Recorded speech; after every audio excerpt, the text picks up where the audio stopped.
en el arte? ¿Han escuchado hablar de los ismos?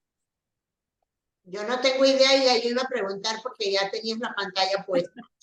Sí, sí. Bueno, los ismos son diferentes corrientes que se han dado en el arte y estas corrientes rompen con lo que había anteriormente, ¿verdad? Y crean una nueva corriente que tiene un manifiesto que está sustentada, bien sustentada por un grupo de artistas, y esto se da tanto en la música como en la literatura y el arte. Casi todos van ahí de la mano, ¿verdad? Entonces yo voy a hablar pues de los sismos en el arte y voy a hacer referencia a los dos que fueron antes del que voy a hablar precisamente, que es del impresionismo, que a mí me fascina ese tema del impresionismo, porque es muy rico, ahora lo van a ver, y participaron pues artistas muy buenos.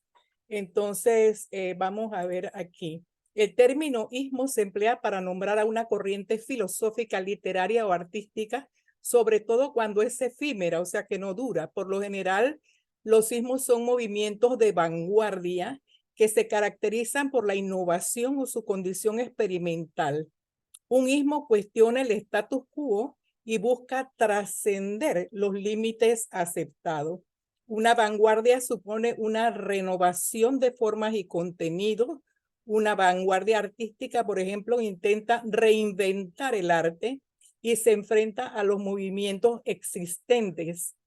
En un principio, la vanguardia es minoritaria y suele generar rechazo por parte de los grupos tradicionales, como fue el caso de los impresionistas, que ellos trataron de renovar y eran rechazados siempre de la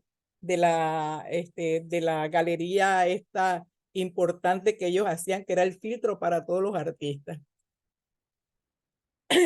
Característica de las vanguardias son de carácter combativo y de ruptura con la tradición estética anterior. Buscan de nuevas formas de expresión artística y literaria.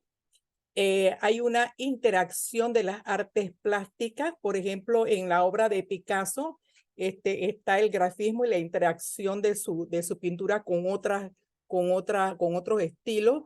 Hay una deshumanización del arte, alejándose del sentimentalismo.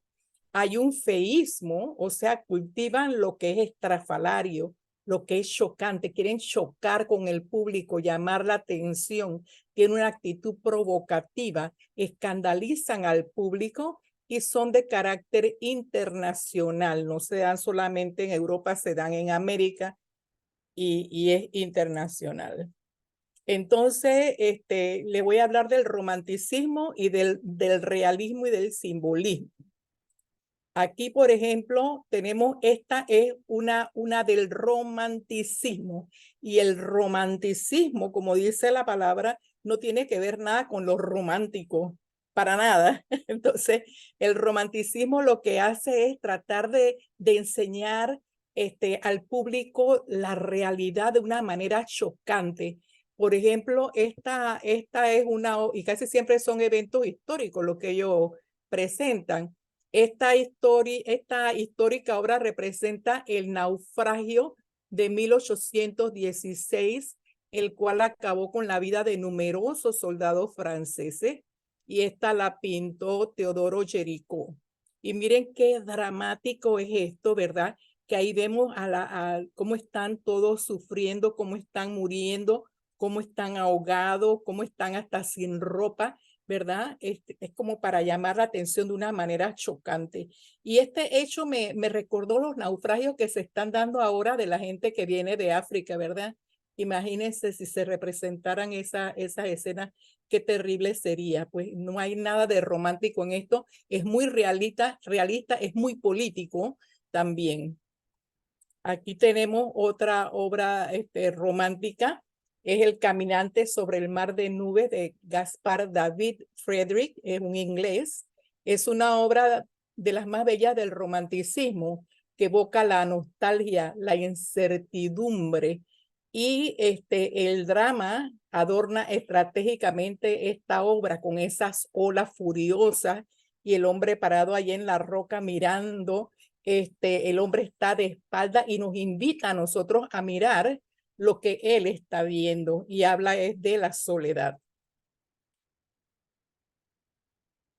Aquí tenemos a La carreta de heno de John Constable. John Constable fue un paisajista inglés que le otorgaba deliberadamente un rol protagónico a la naturaleza. Aquí vemos todo en este paisaje. La carreta de heno es su obra maestra y transmite esa sensibilidad que tiene el artista por lo natural. Aquí tenemos otra obra de la que yo ya les hablé. ¿Se acuerdan que una vez les hablé de los secretos de esta obra? La libertad guiando al pueblo de Eugène Delacroix. Es una de las pinturas más representativas del romanticismo. Es considerada como un símbolo del arte político y plasma la unión de los pueblos ante la opresión. Y le dije la unión de los pueblos porque aquí a la libertad que va guiando al pueblo pone a un niño con armas, ¿verdad? Un niño de la calle, pone a un soldado francés muerto en combate, pone a a un periodista, ¿verdad? Con levita y todo, elegante, pues entonces aquí pone a un obrero, o sea, hay una unión de las clases, así como lo que estamos viviendo en Panamá hoy, ¿verdad? Que hay una unión de todas las clases en la lucha contra la minería. Dolores, Perdón. y la desnudez del busto de la muchacha, ¿qué significaría en esa obra? Más bien ella está como si fuera uno de estos personajes míticos, ¿verdad? Que era lo esencial del arte de aquel tiempo, la representación de lo mítico, ¿verdad? Ella es como una diosa, la libertad que va guiando al pueblo, ¿verdad? Con la bandera de Francia.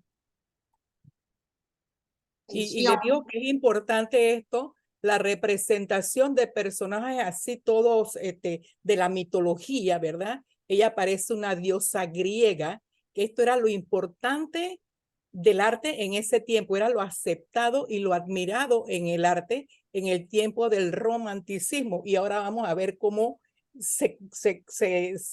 cómo esto deviene, cómo esto se vuelve lo contrario ahora con el impresionismo.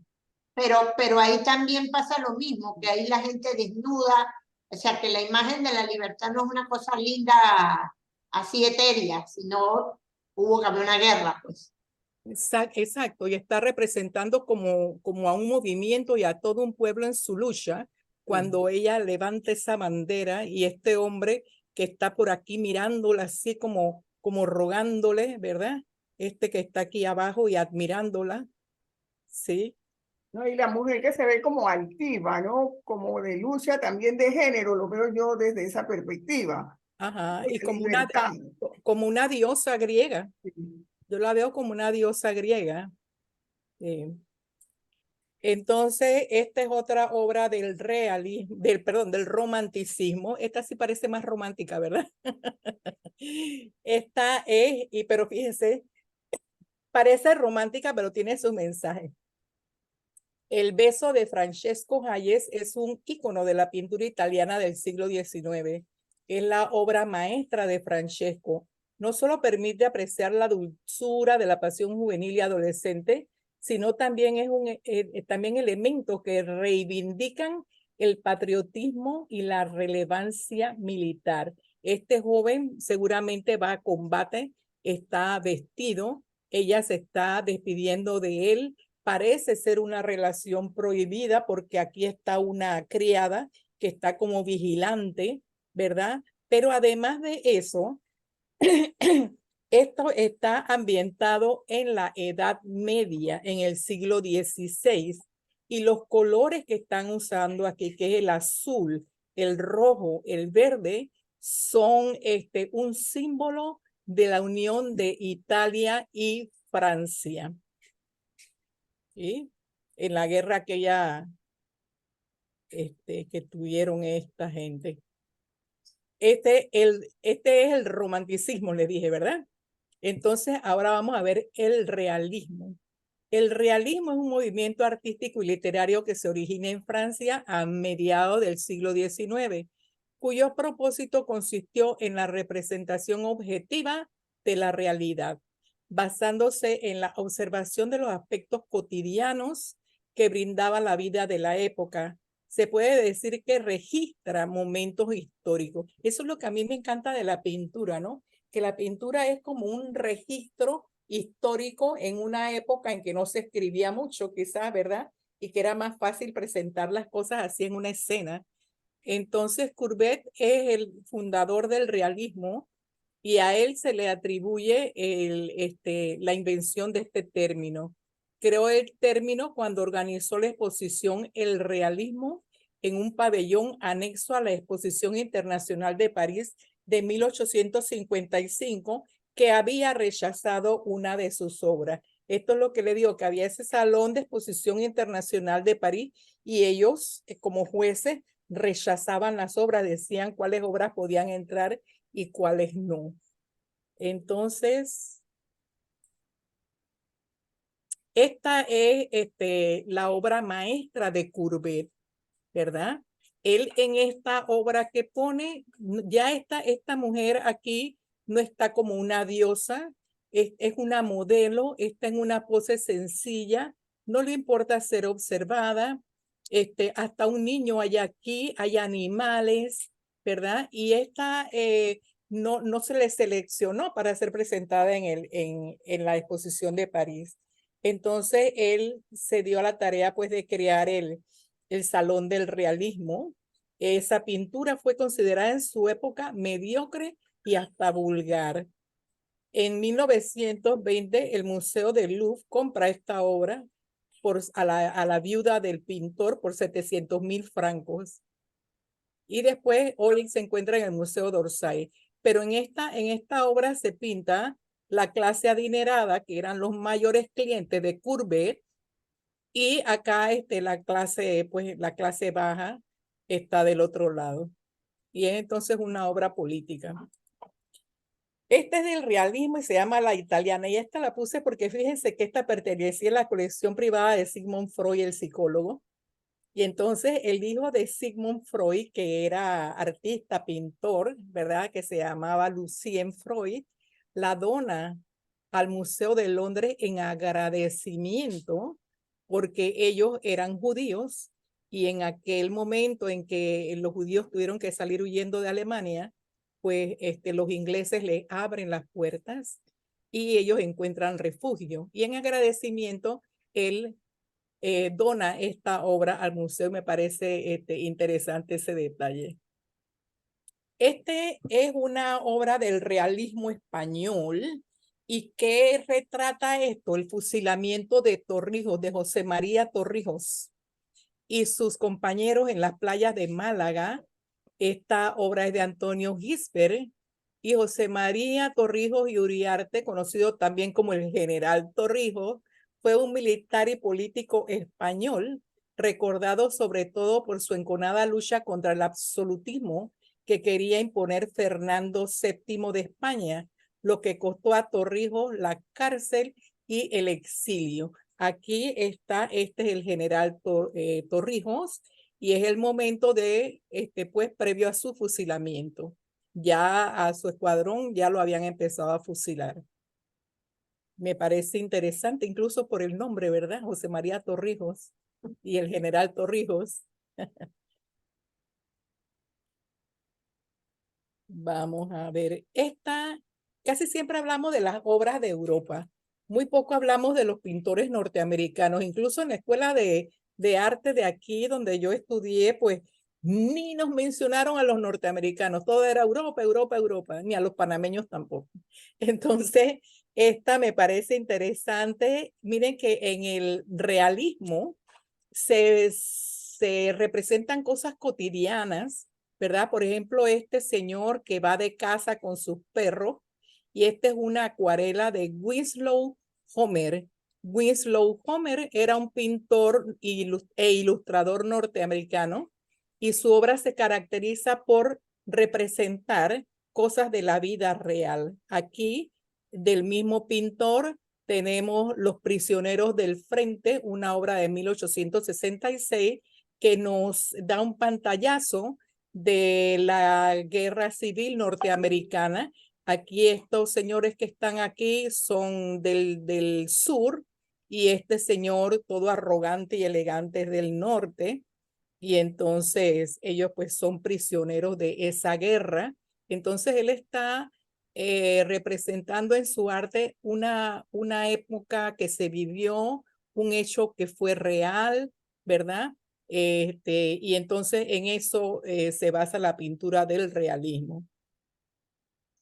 ¿Algún comentario? ¿Alguna pregunta? En el realismo me llama mucho la atención el hecho de que hay realismo hasta en la ropa, hasta los pliegues de la ropa, la mínima, las plantas que se mueven, es una cosa tan... Es muy detallista, ¿verdad? Como tú dices, mira, están los zapatos, los rifles, los botones de la camisa, un botón desabrochado, o sea, que es lo normal, que es lo es que es lo normal real, de no, ese no que todo el momento. mundo estaba bien uniformado, porque eso es mentira.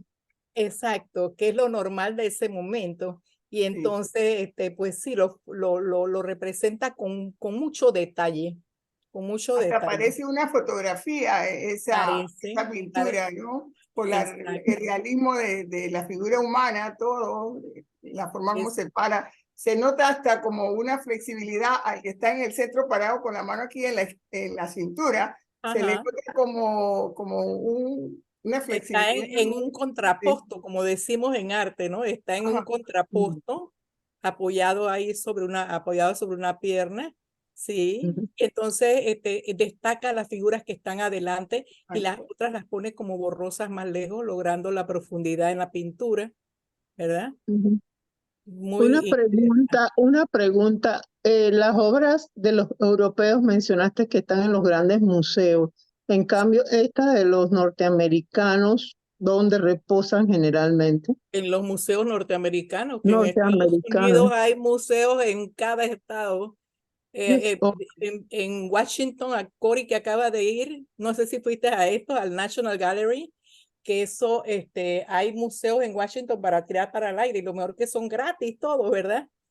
En todos los ok, museos de los Estados Unidos lo ven. En Miami es donde no hay museo, creo que ahí nada más está el de Tiffany, pero está en Chicago, está en Minnesota, en todos los estados hay museos y buenísimos museos. Entonces encuentras estas obras allí.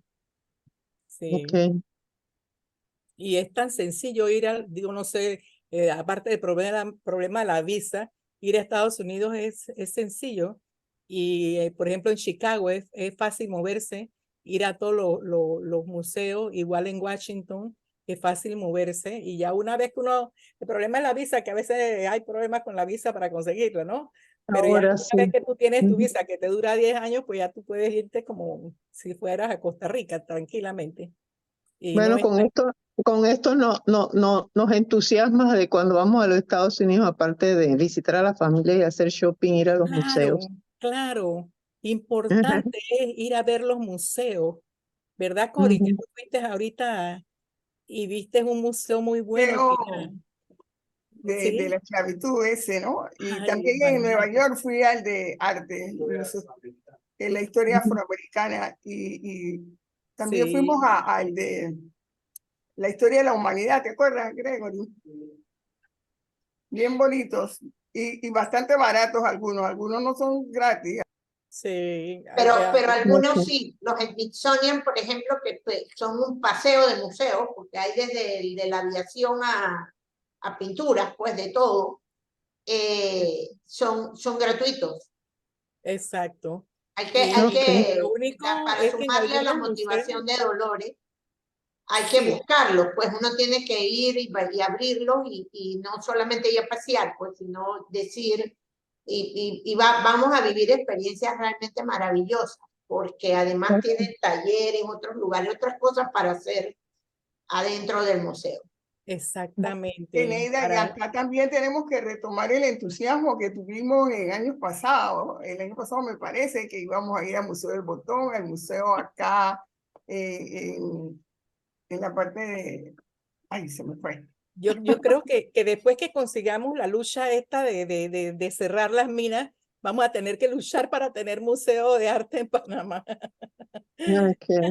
Claro que sí, hay que seguir la lucha, pero sí, podemos ya ponernos la tarea, Cori, Dolores, todas, de que cuando ya esto se calme, porque cada vez que planeamos algo, sucede algo, pero la fuerza hay que tenerla, y me parece excelente. Creo que habíamos dicho en ese momento, voy a agarrarle la palabra a Dolores, que íbamos a buscar, por ejemplo, el Museo de Panamá Viejo, que Panamá Viejo tiene instalación y nos podemos quedar acá a comer o por ahí cerca o llevar sanduchitos. Hay lugares para sentarse.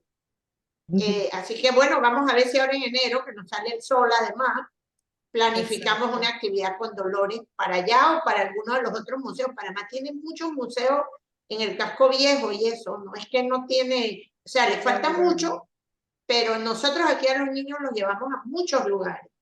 Tiene museos muy buenos, esos museos del casco viejo. Guiador, y con guía como Dolores, vamos bien. Exactamente. Por eso tú viste que yo me pegué enseguida dije, bueno, siguiendo a Dolores. El Museo del Canal también es bien bonito. Buenísimo. Este es muy bello, el museo, y está en Casco Viejo, y ahí también podemos dar una vuelta y comer por algún lado y hacer el paseo más completo. También. El de Amador es una belleza, es pequeñito, pero es muy lindo. Oye, y el de Reina Torres de Araúz, que dice que lo remodelaron, que lo abrieron en estos días, lo vi en la noticia. ¿Abrieron? Sí, ese es otro. Ayer precisamente Adriano me dijo que lo vamos a poner en lista acá para nuestra actividad de Lo dijeron en la noticia verano. hace días, sí, que estaba reabierto. No sabía que lo habían abierto ya. Sí. De repente alquilamos un busito que nos haga todo el recorrido, nos lleve según la cantidad que somos. Sabes que Nereida esa podría ser yo puedo hablar aquí con los transportes de la escuela y eso, y ver cómo hacemos eso, y así no hay excusa de recorrido. Nos reunimos en el Parque Omar, la que tiene carro deja el carro ahí y el busito nos lleva y nos trae. Exacto. Oye, excelente idea. Me gusta esa idea. Para enero, vamos a poner fecha para enero, porque diciembre es un mes complicado y en enero ya habrá pasado todo lo de la minería y todo. Y vamos pero estaba pensando que si las cosas se tranquilizan para diciembre, como dimos ya el tema de los nacimientos, yo creo que allí en el casco también hay exhibición de nacimientos. Sí. Si se calmara las cosas, eso pudiera. Ellos mantienen y las mantienen hasta en enero. O sea que la podríamos pegar allá en enero. Ellos la mantienen el 6, el 15, que todavía estamos en fiestas, ¿no? Todavía estamos en... ¿Ustedes se refieren a las iglesias? A las iglesias también. Las iglesias no lo quitan. Las iglesias no lo quitan. Ese es permanente durante todo el año. Permanente. Perfecto, entonces ya tenemos como el recorrido y la idea de que nos encontremos en un lugar y entonces un transporte nos lleve toda junta. Que donde no hay estacionamiento no se puede llegar. Podemos almorzar en ese restaurante que queda frente a la iglesia de San José, el altar de oro. Es un hotel sí, un restaurantito chiquito muy buena. Muy bonito el ambiente. Exacto. Sí. Bueno, ready. El término realista. Ya nos entusiasmamos. Sí. El término realista fue utilizado por la crítica debido a los temas que el pintor seleccionaba. Sin embargo, el realismo es también un método de representación que, en opinión de Courbet, fue desarrollado por Edouard Manet, el pintor de la vida moderna. En este último caso, el término es utilizado con frecuencia como sinónimo de naturalismo para definir el intento de reproducir fielmente la realidad. Pero una vez más, no es el único significado que se le da a la palabra. Y es más, realista todavía se utiliza hoy y es más, ahora estamos usando el término hiperrealismo, que quiere decir que es más que realista, ¿no? Y es esa pintura donde se retrata a la gente cayéndole agua y las gotas se retratan, pero tan fielmente que son hiperrealistas. Mucha gente dice que eso ya no es arte, pero bueno. Para mí sí sigue siendo arte. Este es el Salón de París. La palabra salón también designa las exposiciones de las obras de arte. El Salón de París era originalmente una exposición oficial de pinturas y esculturas recientes por miembros de la Academia Royal de la Pintura y de la Escultura. que comenzó en el año de 1673 y pronto se estableció en el Palacio del Louvre. Era ahí donde oficialmente se presentaban los artistas que eran aceptados. Pero entonces había una gran cantidad de artistas que eran rechazados. Entonces estos artistas rechazados dijeron, hombre, vamos a hacer nuestra propia exposición, pues, ¿verdad? Y empezaron a hacer su propia exposición. ¿Qué le ayudó a estos artistas? O sea, parece mentira, pero las cosas se conjugan, ¿verdad? En el tiempo, los avances. Por ejemplo, en este tiempo, ¿qué empezaba a hacerse popular? El periódico, los periódicos, ¿verdad? ¿Qué quería decir? Que ya en Francia habían como 2 millones de personas que compraban periódicos, que leían periódicos, y entonces, ¿qué pasaba? En el periódico se hablaba mucho, había una sesión, como una página entera en la que se hablaba de arte, y se hablaba tanto de los que eran aceptados en la academia como de los que eran rechazados. O sea, ya los medios de comunicación estaban metidos, ¿verdad? Formando las opiniones de la gente, porque eso es lo que hacen los medios de comunicación. Influyen para formar la opinión, buena o mala, de cualquier cosa. El impresionismo o la revolución del arte moderno. Está el poder de la prensa que les mencionaba ahorita, la sociedad anónima de artistas, pintores, escultores, grabadores. Esta sociedad anónima era la sociedad de los rechazados. Estaba la crónica de un nuevo arte que se escribía en el periódico. Y esto, vamos a ver el origen del nombre. El impresionismo no es una excepción a la regla y surge como una reacción contra la pintura académica. La pintura académica es aquella que yo les dije que pintaba al detalle, minuciosamente, pintaba a diosas, ¿verdad? A las mujeres como diosas. Entonces, dejando a un lado los temas, o sea, era una reacción en contra de la pintura académica, dejaba de lado los temas históricos, mitológicos y el tema oriental que fue tan popular en la época del realismo. Esta nueva corriente, impulsada principalmente por Pizarro, Renoir y Monet, se centra en temas y en escenas de la vida cotidiana. Escenas de la vida cotidiana. Ya no va a ser así en temas históricos, ¿verdad? Como batallas, como lo que habíamos visto anteriormente, no, ahora son escenas de la vida cotidiana, que parece que esas escenas a quien le interesa, como que no tienen mucha importancia. La primera exposición del grupo se realizó en el año de 1874 en el atelier del fotógrafo Nadar. Ya entonces también estaba la fotografía en la que se podían apoyar los pintores.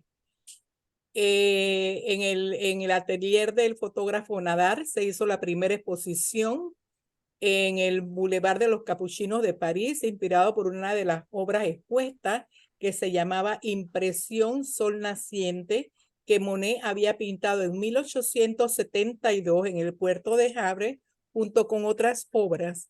El crítico de arte Louis Leroy de la revista Charivari la llamó la exposición de los impresionistas, y así fue como nació el término del impresionismo, que en un principio fue usado a manera de burla por los críticos y que luego fue utilizado por los mismos artistas basándose en la pintura de Monet. Y mire que cuando este señor Leroy lo presentó como de una forma de burla, y decía que él había ido a la exposición con un supuesto crítico de arte, pero que él había inventado al crítico de arte, y que el crítico de arte había visto esta pintura y había dicho que él no veía nada.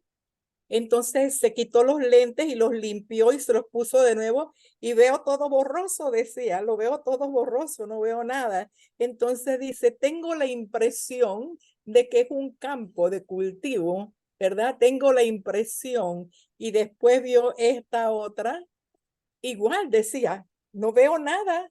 tengo la impresión de que es, y entonces de allí, de este señor Leroy, crítico de arte, con esa chanza que hizo y esa burla de las pinturas de estos pintores, nació el término de impresión, porque decía Monet que él daba era la impresión en la retina, ¿verdad? Cuando los colores se juntaban, daba la impresión de que era un sol naciente sobre un río, sobre un mar, sobre un lago. Era la impresión. Ves que aquí no hay detalles en esta pintura, no hay detalles. Aquí hay otra impresión de Renoir, es esta. Y entonces, ¿qué hacían los impresionistas? Los impresionistas, contrario a lo que hacían los realistas y los románticos, que mezclaban sus pinturas, y ya cuando estaban sus pinturas bien mezcladas en su mortero, entonces las ponían. Estos no. Estos agarraban las pinturas y las ponían por pinceladas separadas, ¿verdad? Por ejemplo, en esta pintura son muchas pinceladas separadas. ¿Y qué hace el ojo? El ojo, cuando ve esto, lo junta todo, ¿verdad? Y tiene una escena. Tiene una escena, pero si nos acercamos, vemos que son solamente puntos, pinceladas, ¿verdad? Pero entonces cuando uno se aleja, entonces ya tú tienes la impresión de que son unas chicas remando en un lago. ¿Sí? Claro, pero podría dar la impresión a la inversa, de que es un desorden de pintura, o sea, que no, Podía, que de era repente fue lo que quiso decir a modo de chanza, que me claro, impresiona, o sea, puede ser que detrás de esto haya un paisaje. claro, Eneida, y precisamente por eso los que estaban en el gran salón no podían aceptar esto. ¿Qué desorden es esto? ¿Qué está haciendo esta gente? No saben pintar, ¿verdad? Una cosa que ayudó al desarrollo de esta pintura fue la tecnología. Yo creo que lo puse más adelante. Cómo iba evolucionando la tecnología. Ya los pintores no tenían que estar metidos en un taller moliendo sus pigmentos como lo hacían antes y poniéndolo a la resina que los aglutinaba, ¿verdad? Ya no. Empezaron a vender las pinturas ya hechas en tubos, ya preparadas en tubos. Entonces, si tú tienes la pintura en tubos, tú te puedes ir afuera a pintar enfrente del lago, o te puedes subir en una lancha, como hacía Monet, a pintar en el río, y entonces era más fácil, pues, moverse con los pigmentos. Aquí está Monet, que le encantaba pintar aquí en el agua, ¿verdad? Ahí está pintando a su esposa y tiene su lienzo y está, como lo ven, en una barcaza. Eso es en el año de 1874. Entonces empezamos hablando del primero, Eduardo Monet o Edouard Manet. Edouard Manet nació en París en 1832. Fue un pintor francés de familia acomodada, muy acomodada, que incluso su madre era emparentada con alguien de la nobleza de Europa y su padre era embajador. Pero por otro lado, se pasó gran parte de su vida buscando éxito y fama. Él se pasó su vida, o sea, él, como era de familia acomodada, él no tenía que vivir de la pintura. Es más, él rechazaba él mismo llamarse impresionista y él buscó y buscó y buscó que lo admitieran en el salón donde admitían a los pintores y no siempre fue rechazado, pero él no quería exponer, él no exponía con los rechazados, ¿verdad? Él no quería que lo incluyeran en el grupo de los rechazados, de los impresionistas. Esta es una pintura de él. ¿Y por qué su pintura era rechazada? Porque era impensable este tipo de pintura en ese tiempo. No era un tema político, no era un tema de la mitología, era simplemente la gente en una tarde en aquella época de Napoleón III, donde la gente se reunía 2 veces a la semana en los jardines de las Tullerías y había música Y entonces él aquí pintó a todos sus amigos de la sociedad. Se pintó, aquí está, por ejemplo, la esposa de Monet, aquí está el mismo pintor, y se pueden, aquí están incluso unos escritores que eran famosos en esa época, y se considera como el primer ejemplo de obra impresionista en la historia del arte, la música en las Tullerías. Esta es otra de las pinturas que llevó al salón y se la rechazaron. ¿Cómo es eso que se llama el desayuno sobre la hierba? ¿Y cómo es eso que pinta a dos personas vestidas y a una mujer desnuda? ¿Verdad? Eso fue totalmente rechazado. Entonces, en esta obra, este pintor se basó en el concierto pastoral de Tiziano, como que esta obra le inspiró para hacer esta. Pero aquí esta mujer está desnuda y está mirando abierta al público. ¿Qué falta de respeto es esto? ¿Verdad? Entonces fue rechazada. Otra de las obras que hizo es esta, se llama La Olimpia, ¿verdad? Es un desnudo y él se inspiró en la Venus de Urbino de Tiziano y quizás también se inspiró en la Maja de Goya. Pero entonces, que a diferencia de esta pintura, esta mujer no está mirando así como provocativamente a la audiencia. No sé si la puse más adelante, más grande, sí. Ella no está mirando provocativamente a la audiencia. Claramente se ve la cara de ella y ella era una reconocida prostituta de París, pero era también la amante del fotógrafo, amigo de todos estos impresionistas que prestó su taller para la exposición de los rechazados. Entonces, no tiene esta pintura un trasfondo mitológico.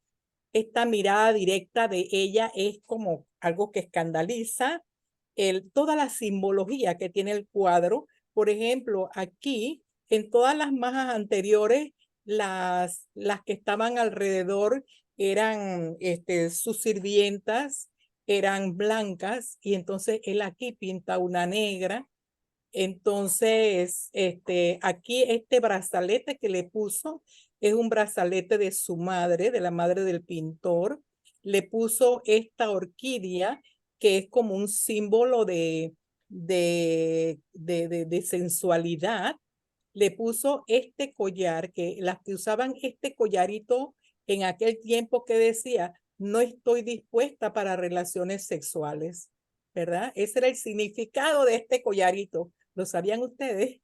No. Que nosotros usamos con la pollera. No estoy dispuesta para relaciones sexuales, significa ese collarito. Entonces ella se pone la mano aquí cubriéndose. ¿Qué quería decir esto? Mi cliente todavía no ha pagado, ¿verdad? Ajá. Entonces ponía aquí un gato en vez de un perro como vieron en la clásica. Aquí ponía un gato, que el gato es el símbolo de lo malo, de lo lascivo, Y ¿verdad? negro. Entonces pone el gato, pone una zapatilla dorada, que es otro símbolo sexual, ¿verdad? Y así, por favor, ¿cómo no iba a ser rechazada esta pintura en esos tiempos? Pues fue rechazada. Dolores, disculpa, al comparar una obra con la otra, ¿se podía pensar que era copia o no? Mírala, Sí, exacto, ¿no? la misma posición. Pero Aquí hay un perrito en vez de un gato. la criticaban desde ese punto de vista como copia o no. Ajá, ¿cómo no? Tiene que Sí. ser, sí. Y mira que esta después la hizo Cézanne, esta fue en 1863, 10 años después Cézanne, otro impresionista, hizo su Olimpia a su estilo, ¿verdad? A lo mejor diríamos, este hombre no sabe ni pintar, Sí. ¿no? Pero él hizo la suya. Esta muy bonita, la de Goya, que utilizó el contraste de luz y sombra, ¿verdad? Aquí también él usó el contraste ella con esa carnación blanca, con este contraste negro, igual que en la de Goya, ¿ves? ¿Sí? Sí. Gracias. Y es que los pintores todos los pintores copian. No te escucho, Neida. Tienes el micrófono cerrado. ¿Sí? ¿Ya? ¿Tenías un comentario, Neida? No se escucha.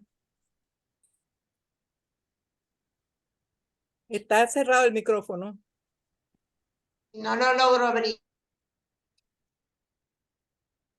Sí, está cerrado el micrófono. Se abre y se cierra. Sí.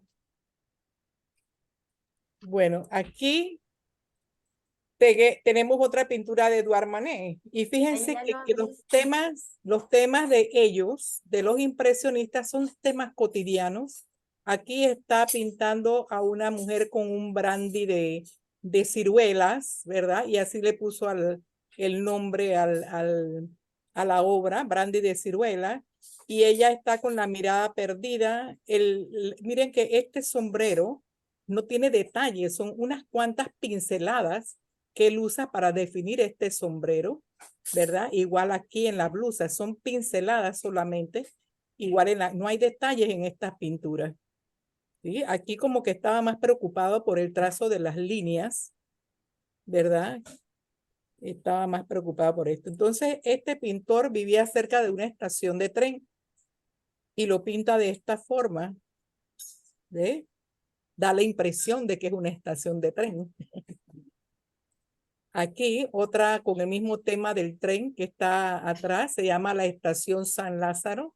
La pintó en 1873. Esta pintura tiene una peculiaridad. Esta pintura la vi en Washington, creo que fue. Y entonces, si usted se para aquí, esta señora lo está mirando acá. Si usted se para acá, parece que esta señora también lo está mirando a usted. Donde usted se pare, la señora lo está mirando directamente. Y es interesante eso, ¿no? Entonces, esta señora que está Sabrás aquí, que si es la uno se misma. ladea, lo ve así. O sea, ahora ya arreglé el micrófono. Si uno se ladea, o sea, si aquí si uno se mueve, que Nereida está haciendo lo mismo, sí te da la impresión que su ojo se mueve. O sea, que A donde tú su vas, ojo te te sigue. mira. Es interesante. Y cuando uno la ve así, la misma pintura, pues sí, tú caminas para acá y ves ese efecto, ¿no? En Roma, en la Capilla Sixtina, también hay un cuadro así, que a medida que uno camina, el cuadro lo sigue, y si uno retrocede el cuadro, también lo sigue a uno. Sí, sí, sí. No me acuerdo cómo se llama, así que no sé. Sí, sí, son logros de estos pintores, A ¿no? mí siempre me llamará la atención de la pintura y Dolores nos ha enseñado mucho sobre eso, y es que no es estática. O sea, ella de alguna manera da profundidad, da dimensión, da tiempo. O sea, que es Movimiento, un ¿no? mundo de cosas que se transmite, como en los libros, pues, que siempre lo digo en las descripciones de los cuentos, que el cuento con palabras te describe escenas. Aquí con pintura te describe una escena. Sí, hay una narrativa en la Hay una pintura. narrativa. Sí. Entonces, esta señora es la misma señora que él pintó desnuda, ¿verdad? Es la misma. Ella se llama Victorina. Victorina, y aquí la pone como si fuera una mamá.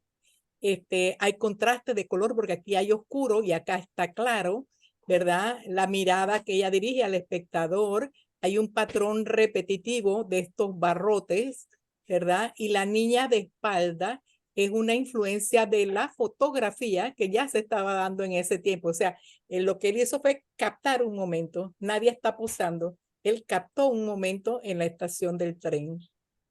Entonces, como dice Eneida, esta pintura es narrativa. Esta pintura ya no es narrativa. Esta pintura nos presenta un jarrón de flores. Pero miren ustedes esto de los impresionistas, que cómo él logra esa rosa con unas pinceladas nada más. Miren ustedes que son tran, tran, tran. Ahí se ve clarita, pa, las pinceladas agarró y pa, pa, pa, otra pincelada. Aquí, pa, pa, pa, unos azules y logró hacer este ramo de flores. Esto lo hizo también Manet. ¿Cuándo hizo Manet esto? Cuando se llama Flores en un jarro de cristal en 1882. Y él tenía un gusto especial por las flores. Él admiraba la escuela flamenca de Holanda, que era aquella que ponía esos bodegones con flores tan bonitos. y él de las flores dijo, me gustaría pintarlas todas. Y cuando empezó a pintar estas flores, cuando se enfermó, yo creo que lo que él tuvo fue diabetes, porque a él le tuvieron que amputar una pierna por gangrena. Y entonces, después de 10 días de que le amputaron la pierna, murió. Pero en ese periodo en que él estuvo enfermo, que tenía que obligadamente estar en su casa, los amigos le llevaban flores y él, ¿qué hacía? Él pintaba estas flores, pintaba los bodegones que le llevaban, o sea, las flores que le llevaban, hacía estos bodegones tan bonitos y hacía cosas tan sencillas como este atadito de espárragos, ¿no? Ya ahí no había narrativa, ya ahí estaba representando simplemente lo que veía. Bueno, y ese fue Manet. Aquí tenemos a Claude Monet. Claude Monet desde chiquito pintaba y aquí cuando estaba en la escuela pintaba caricaturas, así que no podíamos decir que Claude Monet no era pintor. Otra característica de estos pintores es que ellos no fueron a una academia de pintura. Ellos no fueron a una academia, ellos tuvieron principios con algún maestro pintor, después se unieron todos ellos y todos ellos aportaban y aprendían y se enriquecían uno con otro. Aquí está otro desayuno sobre la hierba y aquí está la esposa de, este es Monet, el otro era Manet, este es Monet. Y mire ustedes que son pinceladas ligeras. Aquí tenemos otro, la esposa de Monet, pintada por el mismo Monet. Y aquí lo pintó Renoir, pero es la esposa de Monet también. Ya voy rapidito porque se nos va yendo el tiempo. Aquí la esposa de Monet, aquí está, que estuvo muy de moda los japoneses en París. Entonces, él pintó a su esposa con un kimono y pintó a su esposa en su lecho de muerte. Aquí la esposa, el día que murió, él cogió su caballete y se puso a pintarla. Y él, pues esta mujer era su modelo, él se enamoró de ella, se casó con ella, tuvo 2 hijos con ella murió porque se hizo un aborto de su tercer hijo y el aborto fue mal hecho, pues, y entonces murió. La familia de Monet, que era una familia más o menos acomodada, aunque había tenido su bancarrota y se habían ido a vivir con una tía rica que era pintora también, que le gustaba pintar, pero entonces cuando él se une con esta señora, se llamaba Camille, su familia lo deja de lado, lo rechaza, no la acepta a ella. Entonces él tiene que luchar y vivir de su pintura. Aquí está, este señor era el marchante de Monet, esto parece bochinche, pero este señor era el marchante de Monet. Entonces él se llamaba Ernest Porchedet. Entonces él le pide a Monet que le haga los murales de las paredes de su chateau, de su castillo que tenía en Rothenburg. Entonces Monet, que necesitaba el dinero porque pues la familia lo abandonó porque su esposa estaba enferma, estaba en la pobreza, acepta y se va a pintarle las paredes de su castillo. Pero la esposa de este señor, que tenía 6 hijos ya, 5 o 6 hijos tenía, inventa irse al castillo de Chateau, al Chateau de Rothenburg.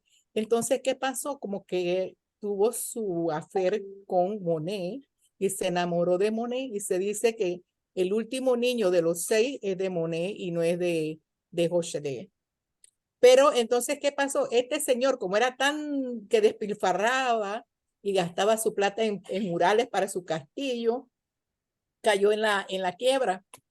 Y cuando cae en la quiebra, entonces Monet dice, bueno, tu esposa que se venga para mi casa, todavía no había muerto la esposa de Monet, que se venga para mi casa tu esposo y tus 6 hijos y yo acá le ayudo, ya yo estoy viviendo bien de la pintura, entonces me los traigo para Argenteuil. Y se los llevó para su casa muy solidariamente. El señor se quedó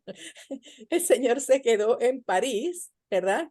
Y entonces, ¿qué pasó? Muere la esposa de Monet y esta señora que está por acá, se llamaba Alicia. Alicia pues le ayuda y Alicia se pone solidaria con Monet. Cuando el esposo le dice, vente para París, ella dice, no, yo me quiero quedar aquí ayudándole a Monet con los niños y la cosa, ¿no? Entonces, pero el esposo de ella después se enfermó, le dio una enfermedad que se llama la gota y murió. Entonces ella queda viuda. Al quedar viuda, ella se casa con Monet. Pero esta señora, como era rica, nada más que había caído en la quiebra, pero tenía sus contactos, entonces tiene buenos contactos para la pintura de Monet. Entonces ellos despegaron con la pintura y Monet se alejó de los impresionistas. Los impresionistas después lo criticaron por eso, ¿verdad? Edgar Degas es otro pintor y escultor y este era obsesionado con las escenas de ballet. Esta es la pintura. Si ustedes ven esto, este es del pintor Degas. Él quería demostrar siempre la realidad, hacía estos escorzos. Escorzos es cuando uno mira a la gente desde arriba, de que ahora se puede hacer mucho con esta cámara que tenemos ahora, ¿no? Mirar a la gente desde arriba, ya no había que ver a la gente de frente, y entonces es famoso por hacer esto. Pintó estos músicos en una orquesta en el año de 1872 y pintó esta escena de estas planchadoras, ¿verdad? Después tenemos a Pierre Augusto Renoir. Y esta escena me encanta. Esta es una pintura de Renoir. Esta la hemos visto mucho. Esta chica que está aquí era la modelo de todos los impresionistas. Que a lo mejor algún día le doy una charla sobre esta muchacha, que ella misma era pintora también, ¿verdad? Ella era la modelo de los impresionistas, pero ella misma era pintora también. Muy interesante porque ella posó para todos. Aquí está nuevamente la otra escena del mismo pintor. Ya ven ustedes que son escenas al aire libre, la vida cotidiana, la vida de fiesta. Este pintor que les digo que es Renoir, es muy alegre, su pintura es muy viva, siempre música, siempre alegría, siempre vivaz. Aquí, por ejemplo, estas chicas en el piano, una escena de casa muy bonita. Aquí esta escena con un gato. Ya el gato aquí no es malo, ya el gato aquí es un animal al que se le da cariño, ¿verdad? Ya cambió la forma de ver al gato y a él le gustaban mucho los animales. Aquí está pieza bailando en la capital, bailando en el interior, pero siempre escenas alegres de baile. Aquí, este que está aquí es Alfred Sisley, y Alfred Sisley no triunfó en su época, no gustó su pintura, siempre fue rechazado. Aquí escena en la nieve del mismo Sisley, pero yo creo que de todos los impresionistas, Sisley fue el que menos éxito tuvo en su época. Aquí esta es la norteamericana Mary Cassatt.